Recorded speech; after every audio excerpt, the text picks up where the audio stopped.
नमस्कार मित्रांनो, जे आज अजितदादा केसरी म्हणून एक आदत एक बैल मैदान पार पडत आहे, त्यामध्ये आपले सर्वांचे लाडके अजय शेठ जाधव व कलेडॉन बुध व विठ्ठल नाना यांचा तेज आपल्याला आज पाहताना दिसला होता। आज त्याचा पैरा होता नंद्या। तर काय घडलं मित्रांनो, गाडी फायनलसाठी प्राप्त झाली का, काय नक्की घडलं? कारण की मित्रांनो, आपल्याला आपले सर्वांचे लाडके विठ्ठल नाना बुध यांचा तेज सेमी क्रमांक 5 मध्ये पळताना दिसला। त्या सेमीमध्ये अटी आणि तटीची लढत झाली, कारण की मित्रांनो, आपल्याला बऱ्याच दिवसानंतर विठ्ठल नानांचा तेजा पळताना दिसला आणि आज मैदानामध्ये फायनलमध्ये जागा प्राप्त केली का, आणि आज आपल्या नावावर गुलालाचा मानकरी झाला का विठ्ठल नानांचा तेजा?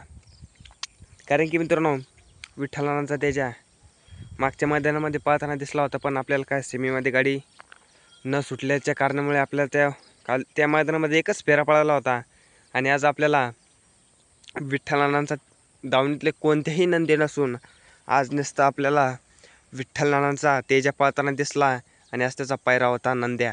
कारण की मित्रांनो, आज नवीन पायऱ्यामध्ये पळाला, कारण की मित्रांनो, जाईल त्या मैदानामध्ये आपल्याला विठ्ठल नानांची घरचीच गाडी पळताना दिसते, पण आज आपल्याला वेगळ्या पायऱ्यात पळताना दिसला आणि आज आपल्या नावावरती गुलाल मिळवला आणि आज फायनलमध्ये जागा मिळवली। असा विठ्ठल नानांचा तेज आज फायनलसाठी प्राप्त झालेला आहे। आणि अशाच नवनवीन व्हिडिओसाठी आपल्या चॅनलला सबस्क्राईब करा। धन्यवाद।